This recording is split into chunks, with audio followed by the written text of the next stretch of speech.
In this video, we're diving into the ultimate tank showdown, the German Leopard 2 versus the American M1 Abrams.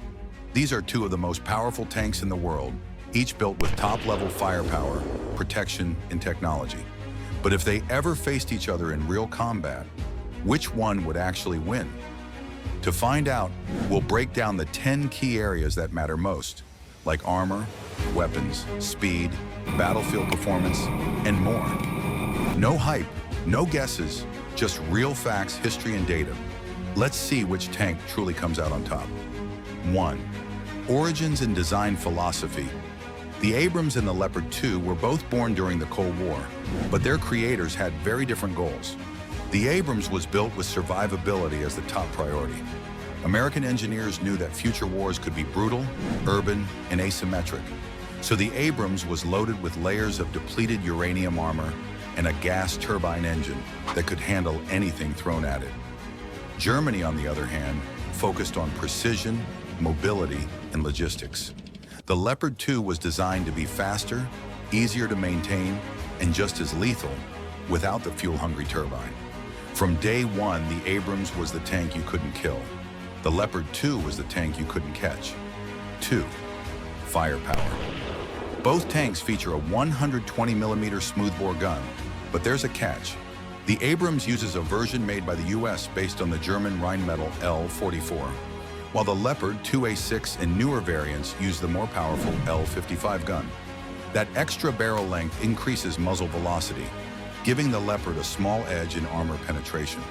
In real combat, that could mean a Leopard scores a kill from a few hundred meters farther out. But Abrams tanks also use cutting-edge fire control systems and top-tier US munitions. It's a razor-thin margin, one that depends more on the ammo than the gun itself. 3. Armor and survivability. Here's where the Abrams shines.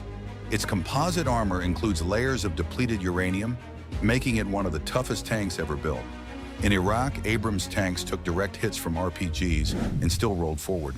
In some cases, they survived anti-tank guided missile strikes.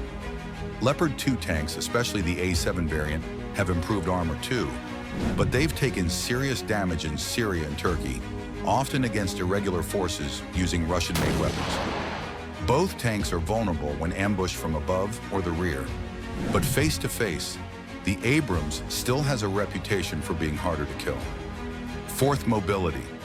You might expect the Abrams to be faster, but its turbine engine is a double-edged sword.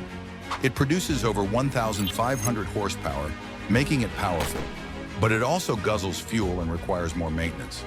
The Leopard 2, with its diesel engine, is more fuel efficient and has a smoother ride in cold or rugged environments. On paper, both can hit around 42 to 45 miles per hour. In the field, the Leopard tends to have fewer breakdowns and can cover longer distances with less support. If a fight comes down to maneuvering and speed, the Leopard has the edge. 5. Logistics and range. This is where the Leopard 2 quietly pulls ahead. With its diesel engine, it can go farther on a single tank of fuel, and it's easier to refuel in war zones where turbine fuel is scarce. The Abrams requires a massive logistics tail: fuel trucks, mechanics, and spare parts. In Iraq, fuel shortages were a constant issue. The Leopard's simpler engine gives it a big advantage in long-term operations, especially in contested terrain or stretched supply lines. 6. Real combat history. The Abrams has seen extensive action, from Desert Storm to the Iraq War and beyond. It's proven itself in urban warfare, open desert, and counterinsurgency operations.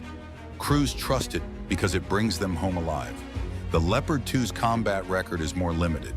It's been deployed in Afghanistan and the Middle East, but not in the same numbers, and not always successfully.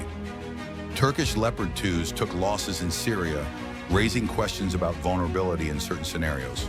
While both tanks are formidable, the Abrams has been battle-hardened like few others. 7. Crew safety and comfort. Inside the tank, life is brutal, but it's slightly less so in the Abrams. Its layout is designed to protect the crew in case of internal explosion, using blowout panels and compartmentalized ammo storage. The Leopard is also safe, but older versions lack some of these fail-safes. On the comfort side, the Leopard tends to be quieter and cooler, especially in hot environments. Crews often report that it's easier to operate during long missions. Both tanks protect their operators well, but the Abrams is a bunker. The Leopard is a mobile command center. 8. Technology and targeting. The latest variants, Abrams, M1A2, SEP-V3, and Leopard 2A7+, are loaded with digital tech, thermal imagers, advanced fire control, GPS systems, and more. But the U.S. spends more on battlefield integration.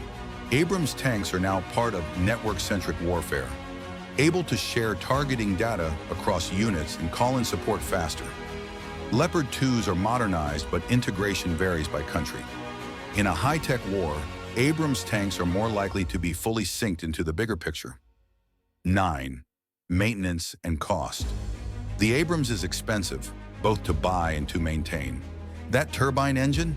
It's sensitive and needs trained crews. Replacement parts are costly. The Leopard is easier and cheaper to maintain, which matters for countries with tighter defense budgets. That's one reason so many nations, from Canada to Greece, have adopted Leopard variants. They're modular, upgradable, and more practical in peace and war. 10. Export and global impact. The Leopard 2 is arguably the most exported modern battle tank in the world. Over 20 countries use it in some form. The Abrams has been exported too, to Egypt, Saudi Arabia, Australia, but with more restrictions. When the U.S. sells tanks, it controls the tech tightly. Germany allows more flexible customization. This means Leopard 2s are in more conflicts globally, tailored to different needs. It's a quieter form of dominance, but just as real. So who really wins in the ultimate tank showdown? The Abrams dominates in raw survivability, tech integration, and combat history. The Leopard 2 wins on logistics, mobility, and global reach. On a flat battlefield with no fuel concerns and perfect support, the Abrams might take the crown.